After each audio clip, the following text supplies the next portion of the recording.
Hello everyone and welcome back to Beef Reacts. Today we're watching a death battle. We're not watching just any death battle, we're watching the newest death battle.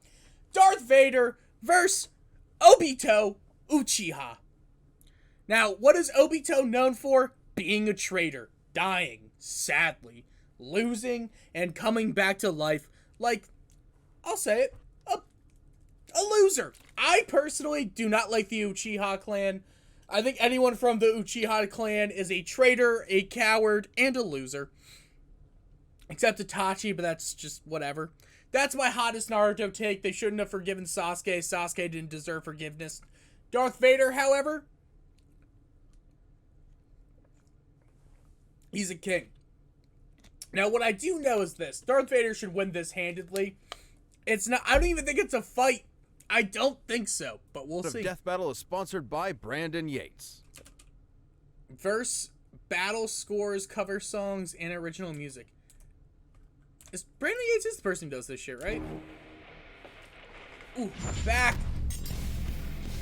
Darth Vader, Dark Lord of the Sith. Obito Uchiha, secret leader of the Akatsuki. Prime examples of how you could die a hero or live long enough to become a villain. He's Wiz and I'm Boomstick. And it's our job to analyze their weapons, armor, and skills to find out who would win a death battle. Darth Vader. The answer is clearly Darth Vader. A long time ago, in a galaxy far, far away, the Iron Fist of the Galactic Empire ruled everything.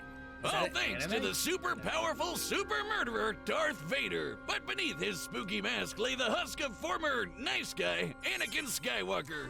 Well, I wouldn't say he was a nice guy. Height, 6'7", 202 centimeters in armor. Weight, 300 pounds, 136 kilograms in armor. Age, 46. Chosen one of Jedi prophecy. No, it's actually Waith Skywalker. Waith Skywalker is the one who actually fulfilled the Jedi prophecy, not Anakin. It's like one of those things of I don't hate the sequels on like just to hate them. I don't even hate Rey. They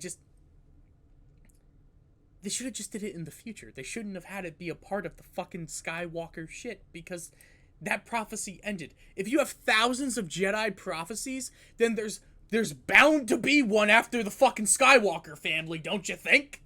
But no, it's fine. It's fine. Let's ruin the redemption of Anakin Skywalker, which was the whole point in killing Palpatine and keeping it where it was only Luke left, but fine. Am I really into Star Wars? No, I'm not. I'm just into writing, and I just don't think... I will never think that was good writing. Trained by Obi-Wan Kenobi and Sheev Palpatine. Weird name. Notable Princess Ahsoka Tano and Inquisitor Starkiller. Dislikes Jedi himself and sand. As a child among the harsh wastes of Tatooine, Anakin longed to one day free his fellow slaves as a heroic Jedi. Lucky for him, he met Qui-Gon Jinn, a Jedi who believed little Annie was the chosen one and would bring balance to the Force. No pressure, right? So he took him under his wing to become the papa he never had. Or so was the plan. Until... yeah. Instead, Qui-Gon's apprentice became Anakin's mentor. But while Anakin sought a father figure, Obi-Wan saw him as more of a brother. I'm sure that won't cause any awkward tension whatsoever. Drama and...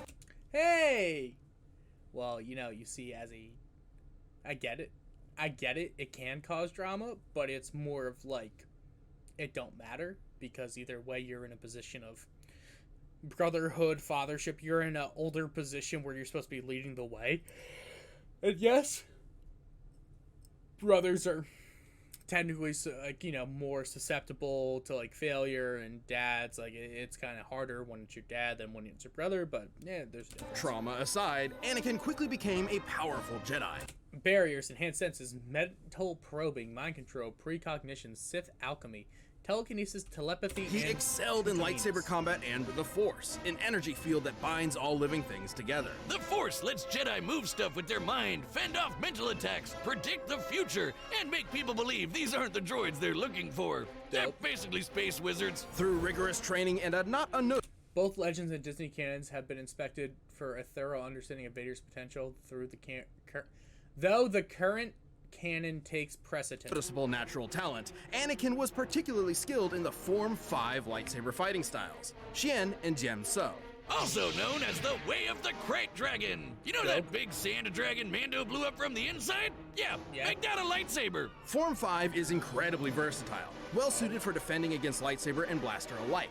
It focuses on blending parries with devastating counterattacks, aiming to win duels through overwhelming pressure.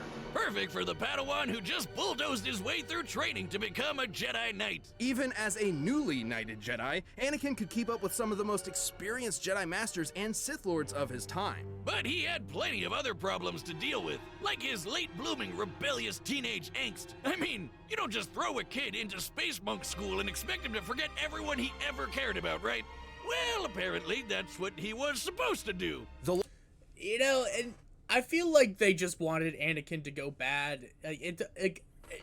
Every decision made by the Jedi was just stupid. Life of a Jedi can be difficult and cold, something Anakin could not accept.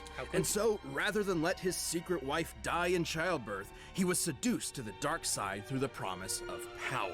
And so began his Jedi kill streak, until Obi-Wan gave him a glorious lava bath. Well, I mean, he skull-fucked the children.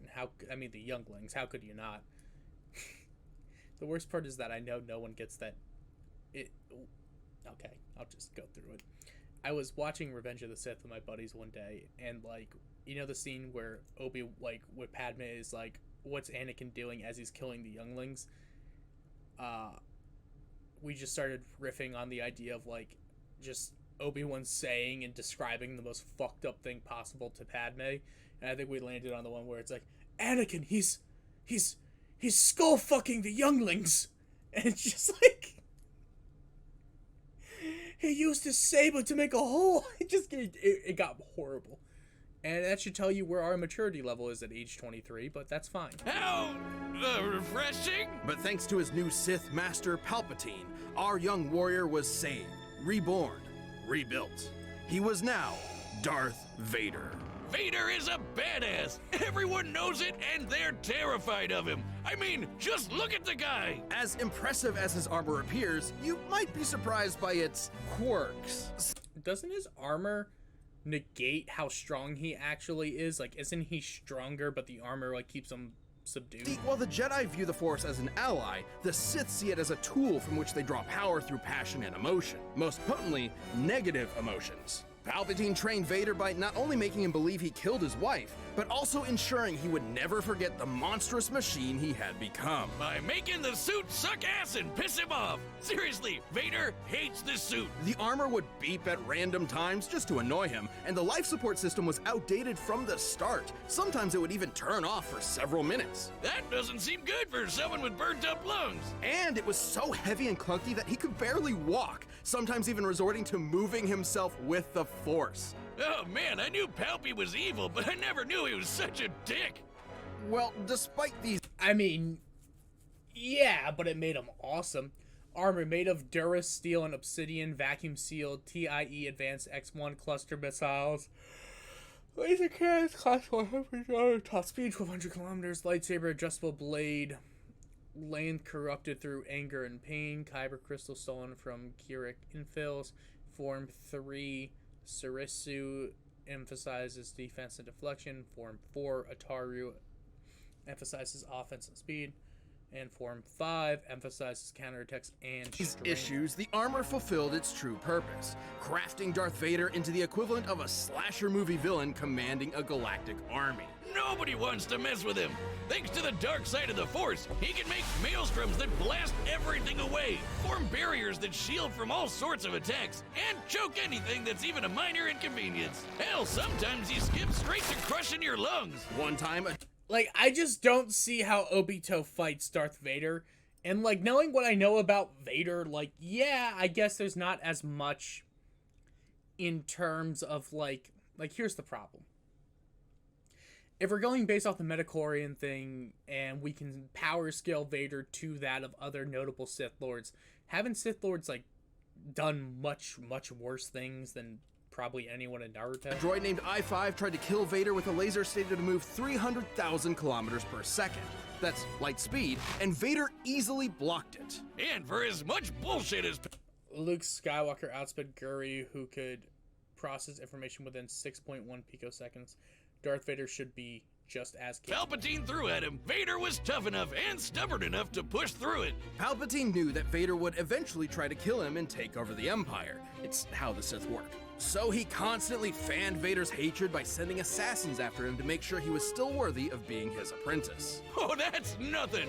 One time, he blasted off most of Vader's robo-limbs, destroyed his armor, dropped him back on the lava planet, and told him to make his way back without the Force. An impossible task, yet one Vader accomplished. Yeah, 'cause he really Known as the most fearsome killer in the galaxy, caught a freighter with the Force. First person to kill a Sando Aqua monster. Simultaneously controlled the son and the daughter. What? Survived the planet exploding while on it. Defeated Obi-Wan, Luke, Ventress, Reva, Count Dooku, and the Grand really wants to kill Palpatine. And that hatred is apparently useful in keeping Force wielders alive, and has sustained many Sith in conditions that would otherwise kill them. I'm sorry, Liam Neeson. Should have hated a little more. Vader has killed hundreds, possibly thousands of Jedi, including Obi-Wan himself. He's fought entire armies on his own, and even taken on monsters the size of mountains. He's so unstoppable, an assassin droid hired to kill him quit the job because he calculated that Vader was impossible to kill. And in Ewoks material from the old Legends canon, a real deep cut, we know, lesser dark side users like the Night Sister Shiral overpowered the Sunstar, an ancient artifact capable of shifting moons, a feat which would require energy worth over 12 septillion tons of TNT. That's 24 zeros. But if you want something more recent, here's a planet blowing up while Vader was on it, and he's fine. But thanks to both his incredible power and the mercy and trust of his secret son, Vader would eventually avenge the atrocities of Palpatine. Even more important, he finally saved someone he loved. Ultimately, Anakin Skywalker truly did bring balance to the Force. And then you watch the sequels and you find out that he didn't actually kill Palpatine and he lived, and it didn't bring balance to the Force, and everyone can actually use the Force, which is fine because it's part of every living thing, which isn't even that much of a retcon, but like, you know, it's still weird. Hokage, the leader of the Hidden Leaf Village and their strongest ninja, What the hell? respected and loved by all. Though few have attained this title, many have strived for it. One such striver, sadly lacking in parents, wanted to both help people and be acknowledged by the rest of the village. And then- what better way to do that than having your face carved into a mountain? If you think of yes. talking about Naruto, guess again! This is the story of Obito Uchiha! Obito unfortunately lacked the Obito Uchiha, 5'11", 155 pounds, 31. Alias is Tobi Madara Uchiha, Lord Mizukage. Trained by Minato Namikaze and Madara Uchiha. Leader of the Akatsuki. Controlled Kirigakure, the village hidden in the natural talent for ninja arts attributed to his Uchiha bloodline. So he signed up for ninja school and eventually joined a team with his rival Kakashi, his crush Rin, and their leader Minato. Where do you think I can get into a ninja school like that? Not one that teaches you to harness this form of chakra, a limited form of physical and spiritual energy that exists inside all human beings and, naturally, can be weaponized. He can use it to run up walls and make clones of himself, but even better, blow shit up! This is ninjutsu. Ninjutsu, fire, earth, wind, lightning, and water release, wood release, chakra absorption, substitution, shadow clone, summoning, demonic statue of the outer path, regeneration via Hashirama cells, and 6 paths, 10 tails. Among its many techniques include elemental attacks, and the Uchiha specialize in all things fire. Big fireballs! Buki Jutsu, weapons, Gunbai, Kasari, Shuriken, and Fuma Shuriken, Kunai, explosive tags, Genjutsu, counter Genjutsu, and limited Tsukui. Small fireballs, waves of fire, columns of fire, you name it, they've got it. So like when fire. Ninja World War III came along, it totally made sense to get this fire ninja involved at the age of 11. Yikes! Duh. Well, lucky for Obito, he had one more secret weapon up his sleeve, eye socket. The Sharingan! The Sharingan grants extremely precise vision, allowing Sharingan, Genjutsu, Sharingan, Izanami, increased perception, limited precognition, Genjutsu resistance, Jutsu copying, Mangekyo Sharingan, short range Kamui, Renegon, Animal Path, Ashura Path, Black Receivers, Diva Path, Human Path, Naraka Path, Outer Path, and Precha Path. Why the fuck do every single one of these Sharingans get some bullshit? Someone to see the flow of chakra, predict an enemy's attacks, cast a variety of genjutsu illusions, and even break out of said illusions. Too bad he didn't get to use the red eyes much. Like 10 minutes after he got the damn things, he got smushed under a big rock. What a way to go! But since he wasn't expecting to use his super eyes anymore, he handed one off to Kakashi. And then he died. The end!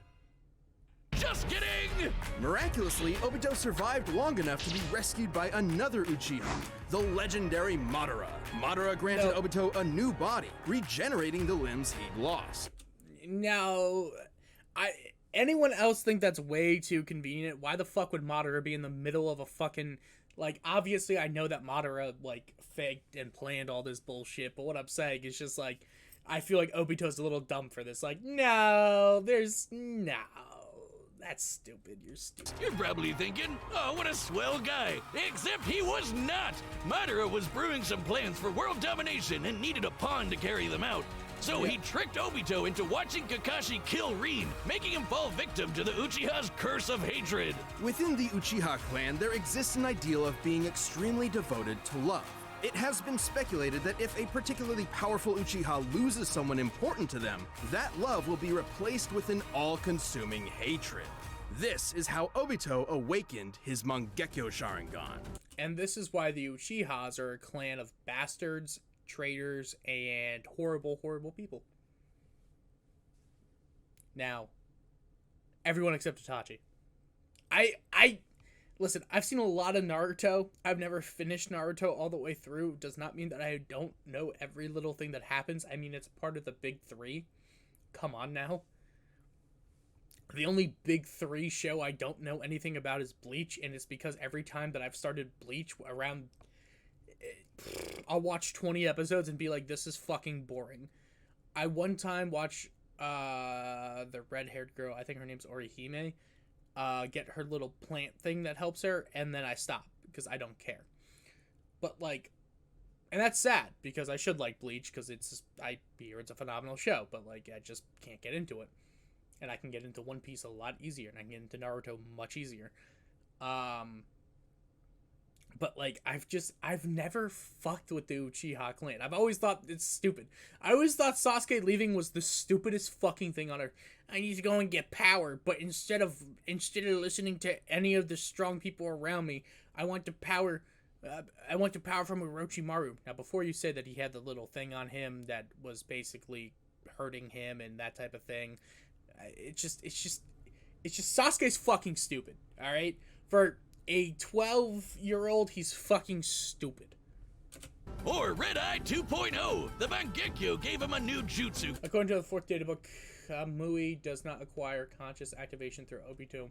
Must see it deactivated to attack or interact. Called Kamui. With it, he can suck his foes into another dimension and leave them there to die. He can even hide weapons in there until he needs them, like his gun by fan. But even better, he can phase through stuff. Well, not quite. Kamui gives Obito the power to move through objects in a manner that's similar to the common phasing superpower akin to the Flash or Kitty Pryde. In reality, it's much more complex, as Obito is actually teleporting parts of his body into the Kamui dimension whenever they overlap with other matter. See, there's his body parts right there. Well, if it looks like a duck and talks like a duck, it's phasing. Heads up! Yeah! With it. Way later on, he also got another super eye. Man, he's really swapping these things around like a Prime sub on Twitch. This Rinnegan grants Obito the power of the 6 paths, giving him some nifty abilities like controlling gravity with the Deva path, ripping out souls with the human path, and summoning giant monsters with the animal path. With all of the awful stuff he'd gone through, Obito realized that the ninja world was corrupt to its core. His dream of everyone being happy and working together was never gonna happen. So instead, he agreed to carry out Madara's Giga Brain plan to control everything. Donning masks and multiple personas, he recruited a number of rogue shinobi to form the Akatsuki terrorist group and kicked off Ninja World War IV, all to revive the monstrous Ten Tails. I know what you're thinking. Wasn't the whole point of this to stop war in the first place? And that's a very good question. Anyway, the Ten Tails! A living Well, we never said that Obito was particularly smart now, did we? We just said that he was, you know, trying to stop the war. Massive, near inexhaustible chakra, the Ten Tails possesses tremendous power. It can create massive thunderstorms and hurricanes, multiple clones of itself, and the devastating tailed beast bomb. Forget bomb! That's basically a super nuke! This chakra ball is so explosive, it can eclipse continents and reduce mountains to dust. Comparing the surface area of this blast to the surrounding mountains, dispersing that much mass within a fraction of a second must have yielded a kinetic energy worth over 13 septillion tons of TNT. That's 24 zeros! Again! Oh, so they have similar strength. That's good. Obito wanted that power for himself and was willing to throw hands with anyone to get it. He's held up against master ninjas like Kakashi, Minato, and Other shinobi like Mifune, Haku, Itachi, etc.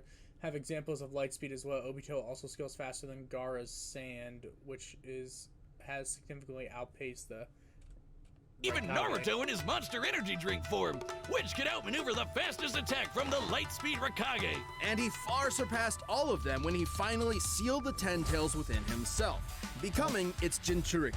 This little makeover granted him unlimited. After absorbing the Ten Tails, Obito apparently lost the ability to pass through things with Kumi, likely due to his body's ninjutsu immunity, as shown by Ten Tails Madara. However, Kume... flight power rivaling the legendary Sage of Six Paths and the truth-seeking orbs. These special little bowling balls can shape Jinchuriki.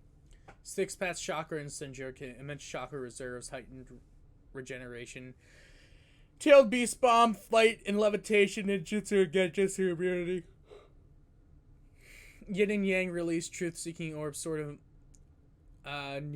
Boko, control over the god tree. shift into any form the user wants, like a staff, giant arms, an umbrella thing, or this crazy spiral blade that apparently helped shape the whole world. Oh, holy shit, it's huge! The truth-seeking orbs can completely disintegrate anything they touch at both a molecular and spiritual level. Only those with the power of the six. The orbs were compared to Onoki's particle saw, which automatically dismantles matter and could damage Minato's soul, as shown with the reanimation. Paths can resist their effects. Plus, with the Mangle monster in his system, Obito's regeneration got amped to the point where he can survive having half of his body control-alt-deleted away. All cards in his hand, he was ready for the final stages of the Giga Plan. He summoned the God Tree and prepared to launch the Infinite Tsukuyomi, a powerful illusion that would trap the entire world in a never-ending dream. Broke through the gate of the Great God, matched Kurama's mode Naruto and Minato, outsped Hashirama and Tobirama, survived atomizing half of himself, atomizing? I can't say words good. Half of himself, orchestrated the Fourth Great Shinobi War, aided in fighting Kaguya Atsutsuki? I can't say words. Defeated Konin, Ashubi, Haruzan, Tobirama, and Hashirama. Free of conflict and sorrow. But the violent cruelty of the ninja world could only quiver in fear when the anime protagonist walked in the room. After getting one-two'd by some talk no jutsu, Obito saw within Naruto the spirit of his former self, someone who was always trying to help others. And they say his heart grew 3 sizes that day. Obito joined Naruto and Kakashi in saving the world, giving his life to protect his friends. And in his last moments, he entrusted them with reaching the dream he had so long ago, to become Hokage, of which they both succeeded. Though he may have lost his ninja way, Obito Uchiha overcame his hatred and helped realize the world he wanted. That's cute. I mean, he still was a traitor, and, you know, the Uchiha clan go fuck themselves, but it was still cute. Again? We love him. This episode Brando, bring behind Hedge of Tomorrow. Please notify Good of works. death to Good elect. works. This show. Then don't. Love Brandon Yates. All right, the combatants are set. We've run the data through all possibilities. It's time for still- a death. I still want it to be Darth Vader, but like Obito kind of his numbers were just bigger. Battle!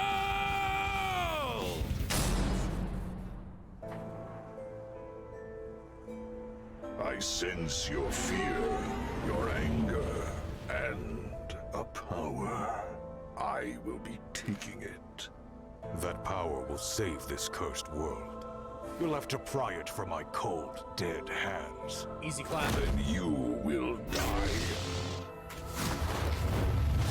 What?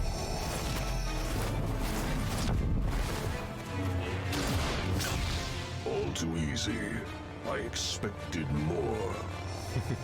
I won't disappoint.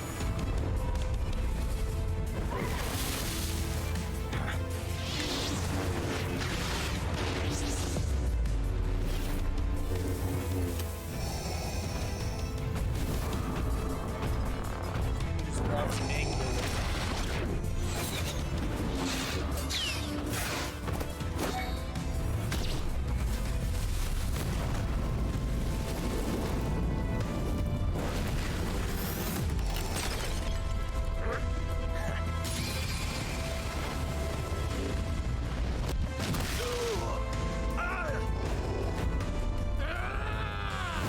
Bro just broke his eye.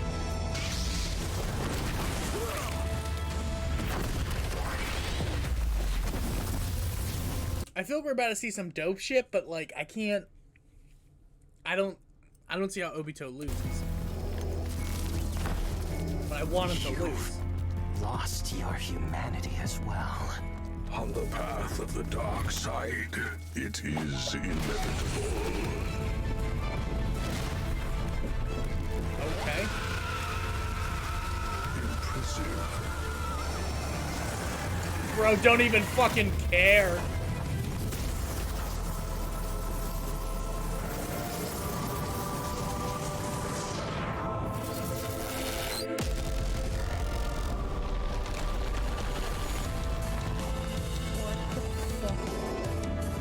No.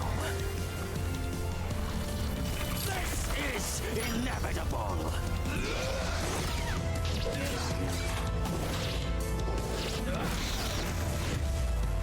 Alright, dope shit, Vader.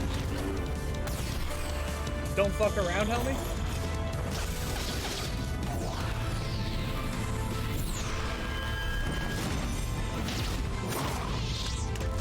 Oh yeah, he's dead. He ain't living this.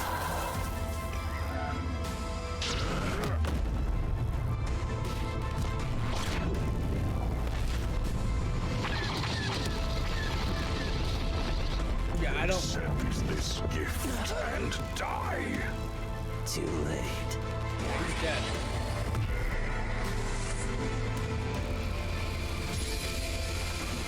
Yeah. Dude, I can't see Vader winning it, and that's the problem. Obito just had a much more versatile bag. Right?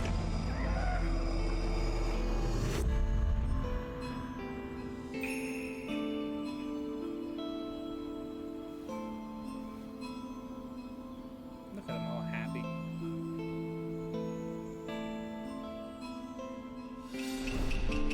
You are liberated from hell.